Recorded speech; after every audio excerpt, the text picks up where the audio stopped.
अस्सलामुअलैकुम साथियों, ये उसी तरह से हम अपने उस सिलसिले को आगे बढ़ाते हुए मैं हूं डॉक्टर मोहम्मद कज़्ज़ाफ़ी और आप देख रहे हैं डॉक्टर मोहम्मद कज़्ज़ाफ़ी व्यू। चलें हम अपनी वीडियो का आगाज़ करते हैं।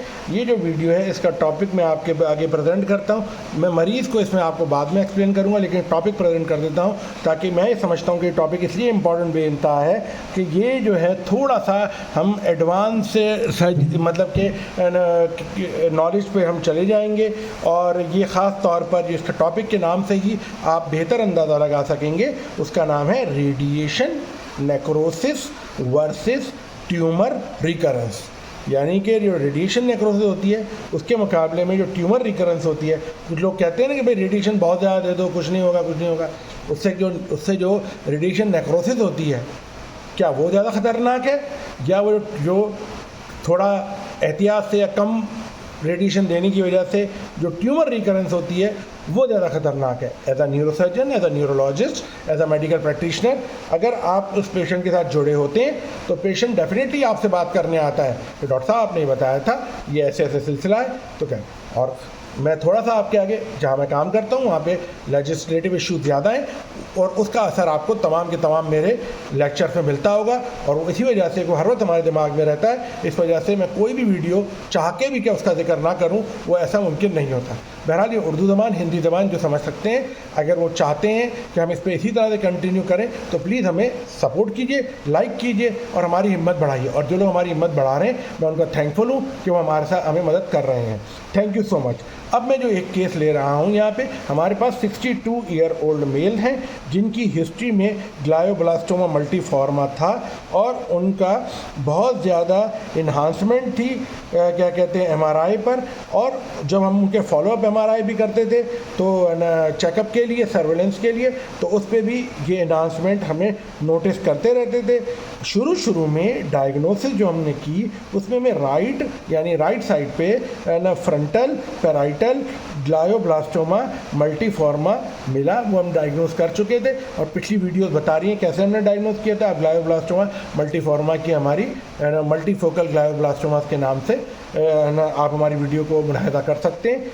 अच्छा, उनको में फ्रंटोपेराइटल एरिया में हमें वो ग्लायोब्लास्टोमा मिला जो कि 4 मंथ यानी 4 महीने पहले था और हमने ये इवेल्युएट किया कि उनको लेफ़्ट फेशियल वीकनेस भी है, लेफ़्ट आर्म नमनेस भी है और उनको सर में भी दर्द है। और वो जब हम क्रेनियोटमी हमने उनकी परफॉर्म की थी उसी वक्त हमने नोटिस किया कि उनको इमीडिएट पोस्ट ऑपरेटिव हमने उनके स्कैन्स किए थे और हमने उनका ग्रॉस टोटल रिसेक्शन करने की कोशिश की थी। उनको हमने ब्लड प्रोडक्ट्स भी दिए थे और इस रिसेक्शन में ब्लड प्रोडक्ट्स इतनी ब्लीडिंग हो गई थी कि हमें उनको ब्लड प्रोडक्ट्स देने पड़े और वो रिसेक्शन की वजह से ब्रेन में एक कैविटी सी बन गई थी। हिस्टोलॉजी जो हमने की तो हमें कंफर्म हुआ कि ये जो ग्लायोब्लास्टोमा मल्टीफॉर्मा है ये नेगेटिव था किससे, EGFR यानी एंडोथीलियल ग्रोथ फैक्टर रिसेप्टर से, जो कि ये इनकी 3 कहलाता है, इसकी म्यूटेशन से और MGMT प्रोमोटर मिथाइलेशन से वो उसमें मौजूद नहीं था, मुबर्रा था, यानी उसमें वो फ्री फ्रॉम दैट था, यानी कि उसके अंदर वो मौजूद नहीं थे। हमने वो मार्कर्स जब चेक किए यानी EGFR म्यूटेशन 3 भी नहीं थी और MGMT प्रोमोटर मिथाइलेशन भी नहीं थी। अच्छा, ये जो हैं अपना क्या कहते हैं पूरा का पूरा हमने इनको कीमो रेडियोथेरापी के लिए न्यूरो ऑन्कोलॉजिस्ट के पास रेफ़र कर दिया था। न्यूरो ऑन्कोलॉजिस्ट ने इनकी फुल प्लानिंग की कि हम इनका कीमो रेडिएशन करेंगे। उसी वजह से उन्होंने इनका टीमोजोलामाइड स्टार्ट कर दिया था। इन कॉम्बिनेशन उन्होंने इनको PCV प्रोकार्बाजीन क्या कहते हैं विनक्रिस्टीन और ल्यूमस्टीन भी उन्होंने इनकी स्टार्ट कर दी थी शुरू में। अच्छा, अब यहाँ पर ये हुआ कि उनका जो हमने दोबारा से उनको जब इस वक्त हमने एग्ज़ामिन किया, अभी जो हमने उनको एग्ज़ामिन किया यानी उस दिनों के बाद, अब जो हमने करंटली उनको एग्ज़ामिन किया तो हमने नोट किया कि उनको थोड़ी वीकनेस है, उनकी वर्सनिंग हो रही है लेफ़्ट अपर और लोअर एक्सट्रीमिटीज़ की, यानी कि लेफ़्ट जो साइड है हाथ और जो लेग है उसमें थोड़ी सी यानी कि क्या कहते हैं वो ताकत जो है वो कम होती जा रही है, और साथ ही साथ जो है पैरेस्थीसिया यानी एहसास भी वो एबनॉर्मल होता जा रहा है, कम होता जा रहा है। और इसके अलावा ये तो उन्होंने कहा कि उन्हें सर के दर्द से तो जान छूट गई है, ना कोई उनको नौजिया है, ना ही उनको कोई विजुअल प्रॉब्लम है, यानी कि तीनों मसाइल नहीं हैं अभी करंटली। उनकी जो पास मेडिकल हिस्ट्री थी उसमें वो हाइपरटेंसिव भी थे, 62 साल हैं, हाइपरटेंसिव भी थे, डायबिटिक भी थे, और उनको एनवायरमेंटल एलर्जीज भी थी। इसके अलावा जब हमने उनका अभी एग्ज़ामिन किया तो वो एफिब्राइल थे और उनकी तमाम vitals with in normal limit थे। क्रेनियल नर्व्स उनकी तमाम इंटैक्ट थी, ऑल 12 क्रेनियल नर्व बायलैटरली दोनों तरफ से। साथ ही साथ उनका जो मोटर एग्ज़ाम हमने किया पावर का, तो वो 4/5 पावर था लेफ़्ट अपर लिम्ब में, 4/5 पावर था लेफ़्ट लोअर लिम्ब में, और उनकी जो सेंसरी कोऑर्डिनेशन और रिफ्लेक्सेस, ये तीनों के तीनों यानी सेंसरी एग्जामिनेशन, रिफ्लेक्सेस भी विद इन नॉर्मल लिमिट हमें मिले, और उनका जो कोऑर्डिनेशन था यानी कि नोज फिंगर टेस्ट, बैलेंस वगैरह के इश्यूज़ भी कोई सिग्निफिकेंट फाइंडिंग नहीं थी। हो सकता है थोड़ा सा एज रिलेटेड भी कुछ चीज़ें होती हैं, लेकिन वैसे कोई ऐसी फाइंडिंग नहीं थी जो हम आपके आगे रख सकते। इमेजिंग जब हमने उनकी की, CT स्कैन, MRI दोनों किए, तो मैं आपको सामने थोड़ा सा रखना चाहता हूँ कि T1 पे जो हमने इनको कंट्रास्ट दिया था वो MRI पे, वो ब्रेन जो है उसमें उन्होंने नोटिस किया कि मतलब कि थोड़ा सा मैं आपको इस तरह से बता देता हूँ कि T1 post gadolinium MRI of the brain performed immediately after the patient initial craniotomy and it demonstrate a gross total resection and blood products in the resection cavity, यानी कि थोड़े से वो क्लॉट का मटेरियल जो ब्लीडिंग की वजह से होता है सर्जरी के दौरान वो तो मौजूद था। यानी कि जो ये हमें जो हम बता रहे हैं, हम सोच रहे थे वो, और जो रिपोर्ट आई है वो भी यही आई है कि जो हमने ग्रॉस टोटल तकरीबन यानी ग्रॉस टोटल हमने रिसेक्शन कर दी थी उनकी, और ब्लीडिंग भी उनकी मतलब कि सिर्फ प्रोडक्ट ही थोड़े से रह गए थे, बाकी सब कंट्रोल्ड में ही था। और ये कंट्रास्ट पे अच्छी यानी कि बहुत ही एक अच्छी हौसला अफजा रिपोर्ट हमें मिली। फिर दूसरा ये बता रहा हूँ कि T1 post gadolinium MRI of the brain obtain 4 month post operatively, हमने 4 महीने बाद जो किया, shows enhancement along the resection cavity and the new area of enhancement deep to the original lesion in the periventricular white matter, यानी कि जो जहाँ हमने कैविटी हमने साफ़ की थी या क्लीन की थी, हमने कैविटी क्रिएट कर दी थी ट्यूमर के, वो सारी की सारी कैविटी इन्हांस करने लगी, और उसके डीप में भी थोड़ी बहुत इन्हांसमेंट और भी मिली, यानी कि उधर वो जो कैविटी में थी, कैविटी की जो पूरी वॉल थी वो इन्हांस कर रही थी इधर 4 महीने के बाद जो हमने किया यहाँ पर। अच्छा, दूसरा ये भी था कि tumour recurrence, radiation necrosis, infection, demyelination, यानी कि ये जो हमें जो डिफरेंस मिला वो ये हो सकता है कि ये ट्यूमर रिकरेंस हो, जो हमारा डिफरेंशियल बन रहा है यहाँ पर, जो डिफरेंशियल डायग्नोसिस रेडियोलॉजी में बन रहा है वो क्या बन रहा है कि हो सकता है रिकरेंस हो, पहली चीज़। दूसरी चीज़ ये हो सकती है कि रेडिएशन नेक्रोसिस हो। तीसरी चीज़ ये हो सकती है कि कोई नया एरिया ये इन्हांस कर गया हो, तो ये या फिर इन्फेक्शन हो या फिर अपना क्या कहते हैं डीमाइलिनेशन हो।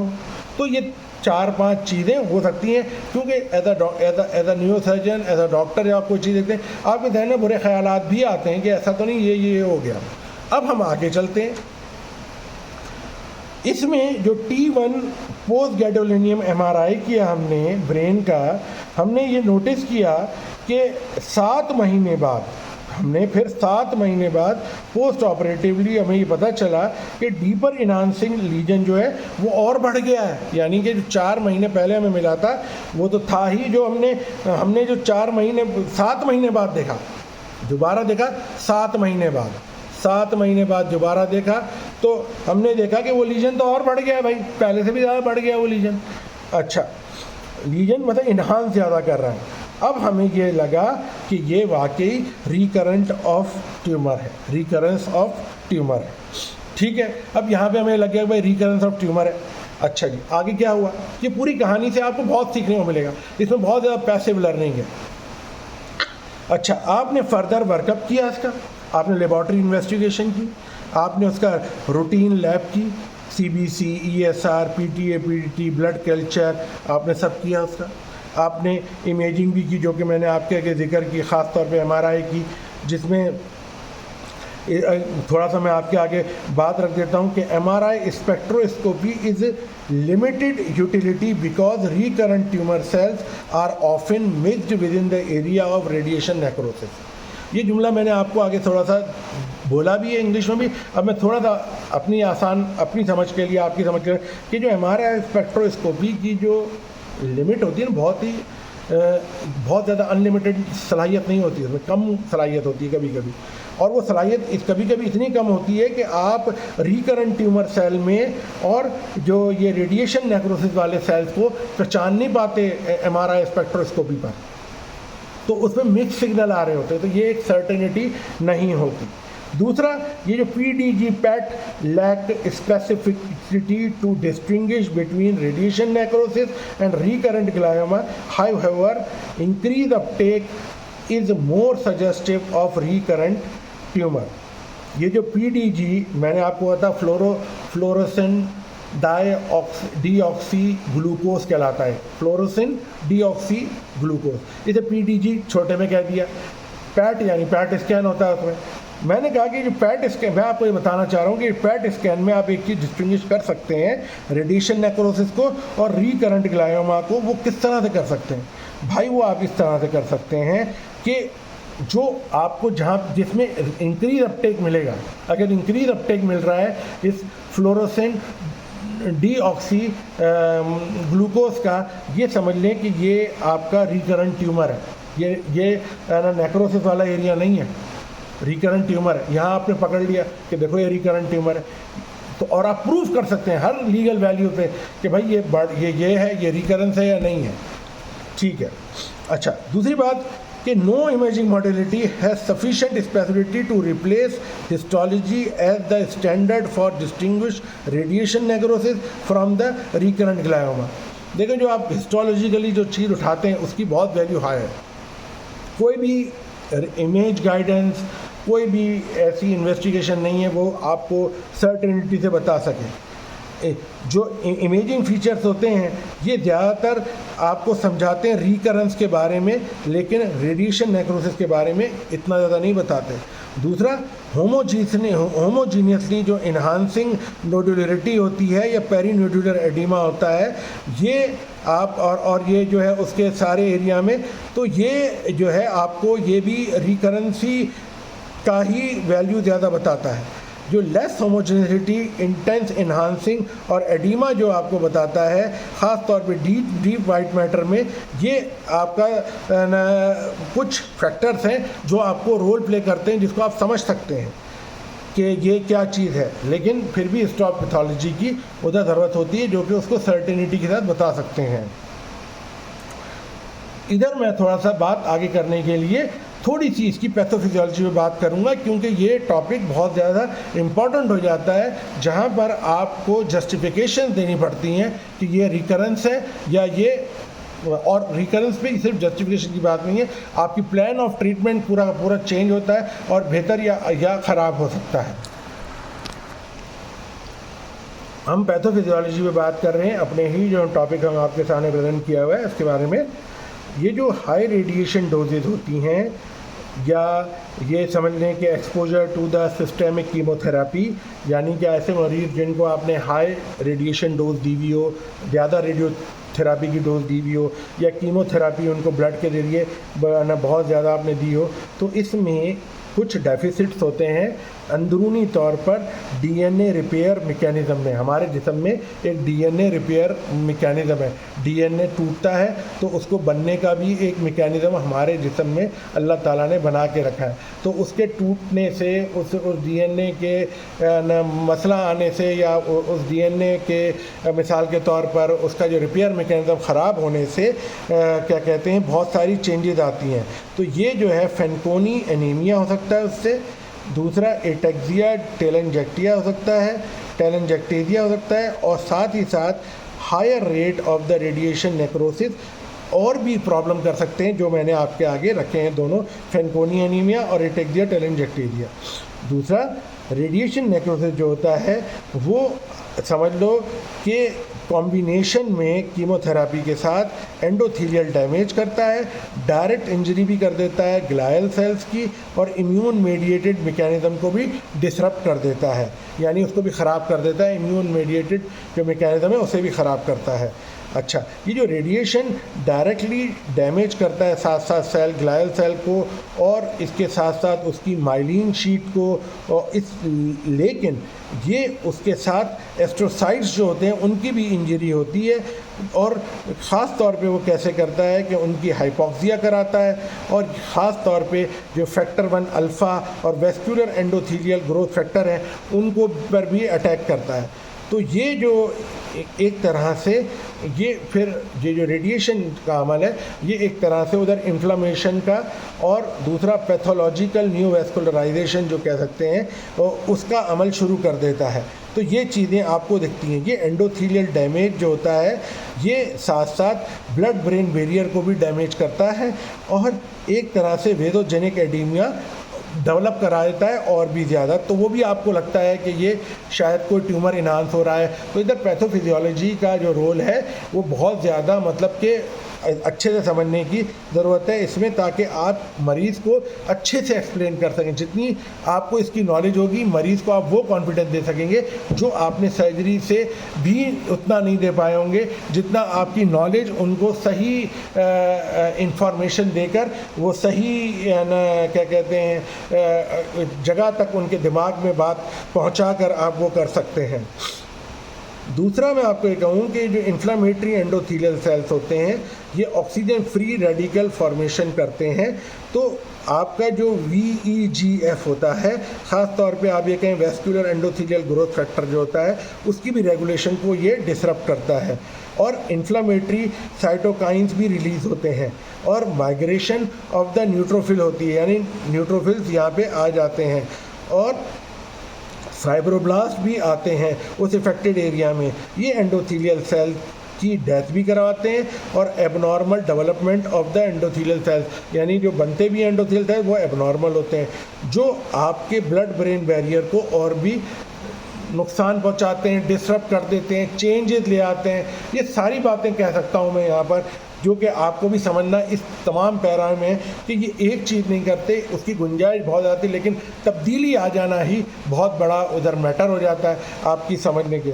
और बहरहाल ये जो ना जब वेसल्स की एंडोथीलियल सेल डैमेज होती है तो वेसल्स नैरो हो जाती हैं, ब्लड सप्लाई कम हो जाती है, तो फिर वहाँ पर फिब्रिनोइड नेक्रोसिस हो जाता है वेसल वॉल का, जिसकी वजह से और भी इस्कीमिया होता है, वहाँ पे एडीमा होता है, सेल डेथ होती है, टिश्यू की भी डेथ होती है, और यही ही रेडिएशन नेक्रोसिस कहलाती है। अब ये पूरा आपको समझ में आएगा आइडिया कि रेडिएशन नेक्रोसिस कैसे होती है। थोड़ी सी भी आप इस पर ध्यान से अच्छे वीडियो सुन लेंगे आपका सारे कॉन्सेप्ट बेहतर हो जाएंगे। ट्यूमर इसमें हम किस तरह से ट्रीट कर सकते हैं। आप क्या रेडिएशन नेक्रोसिस का पेशेंट आएगा तो आपने क्या ट्रीट नहीं करना है उसे, आपने ट्रीट करना है उसे। क्यों ट्रीट करना है आपने उसे? इसलिए ट्रीट करना है कि वो प्रॉब्लम है तो आपने उसे ट्रीट करना है। तो उसके लिए आपने मेडिकली तो आप कॉर्टिकोस्टेरॉइड देते हैं ताकि सिम्टोमेटिक रिलीफ मिले। कंफर्म होने के लिए आप उसकी बायोप्सी करते हैं ताकि आपको पता चल सके, और ये गोल्ड स्टैंडर्ड तरीका होता है इसकी बायोप्सी करना, ताकि आपको पता चले कि ये सिर्फ़ और सिर्फ रेडिएशन नेक्रोसिस है या ट्यूमर रिकरेंस है। तो दोनों की ट्रीट करना आपके लिए ज़रूरी है, क्योंकि आपने काफ़ी मेहनत पीछे करके पेशेंट को काफ़ी आगे लेके आए हैं, तो आप वापस नहीं चाहेंगे कि वापस चला जाए पेशेंट। आप जितना अच्छा उसको बेहतरी ला सकते हैं आप ये चाहेंगे।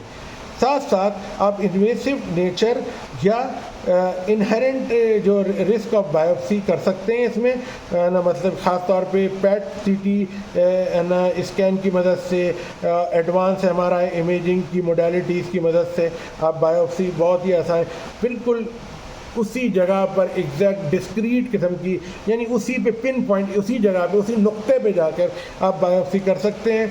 और साथ साथ आप उस लीजन को फिर बाद में मॉनिटर कर सकते हैं एमआरआई की इमेजिंग की मदद से, और या उसकी कंटिन्यूस ग्रोथ हो रही है या ग्रोथ आपने अरेस्ट करा दी है या आपने से रिमूव कर दिया है, तो ये सब का सब ज़रूरी है। सर्जिकल रिसेक्शन जो होती है वो इंडिकेटेड है सिम्टोमेटिक मास इफेक्ट में। अगर सिम्टोमेटिक मास इफेक्ट है तो ट्यूमर रिकरेंस को भी और रेडिएशन नेक्रोसिस भी बढ़ी हुई है उसको भी आपने निकालना है, क्योंकि मास इफेक्ट डाल रहा है। और अगर वो रिकरेंस है, ट्यूमर रिकरेंस है, तो भी आपने उसको तो आपने निकालना ही है, क्योंकि आपका जस्टिफिकेशन है कि वो ट्यूमर नहीं।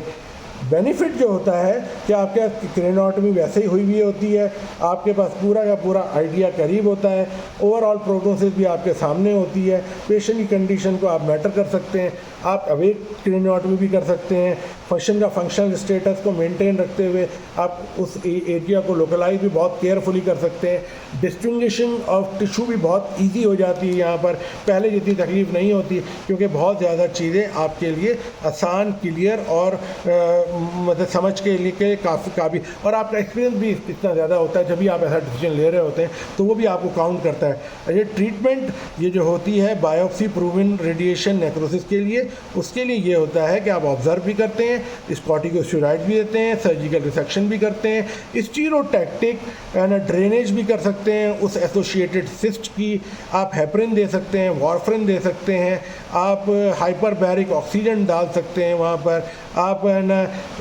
बीवा क्यूज़ोम दे सकते हैं, और साथ ही साथ इंटरस्टिशियल थर्मल थेरापी भी किसी हद तक लेज़र इंटरस्टिशियल क्या कहते हैं थेरापी भी कर सकते हैं।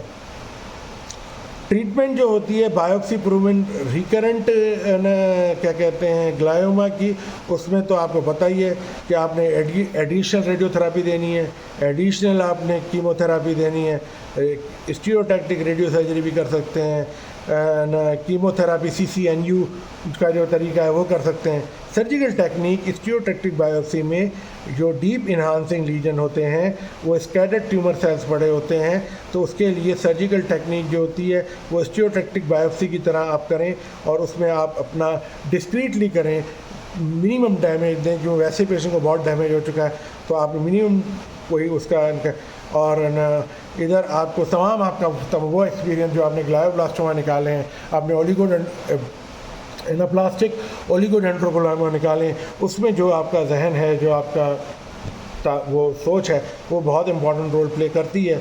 यहाँ पे जो रिस्क होता है रेडिएशन टॉक्सिसिटी का, ख़ास तौर पे उसमें ज़्यादा होता है जब आप ना टोटल रेडिएशन डोज बहुत ज़्यादा बढ़ा देते हैं। फ्रीक्वेंसी और dose of each fraction of the radiation therapy, volume, ये तमाम मैटर करते हैं, लेकिन किसी हद तक जब आपको अंदाज़ा हो जाता है कि 45 गायरॉन पे भी काफ़ी काम हो गया है, तो फिर 60 गायरॉन तक कभी कभी जाने की ज़रूरत नहीं होती है। तो बहरहाल ये एक एक्सपीरियंस न्यूरो ऑन्कोलॉजिस्ट का काम होता है। As a neuro surgeon, as a neurologist आप उनसे डिस्कस ज़रूर करते हैं, आप अपना भी आइडिया देते हैं, क्योंकि आपका जो गिवन डाटा होता है वो उसके काम आता है, उसका जो डाटा होता है वो आपको काम आता है, और आप दोनों का जो डाटा होता है वो पेशेंट के बहुत बहुत काम आता है। तो कहने की बात ये है कि है ना, प्लीज़ मैंने अपनी कोशिश की ये इस तरह का एक रेयर टॉपिक आपके आगे प्रेजेंट करने की। उम्मीद करता हूँ आपने इसे लाइक किया होगा, और ना प्लीज़ हमें लाइक कीजिए, सब्सक्राइब कीजिए और हमें सपोर्ट कीजिए।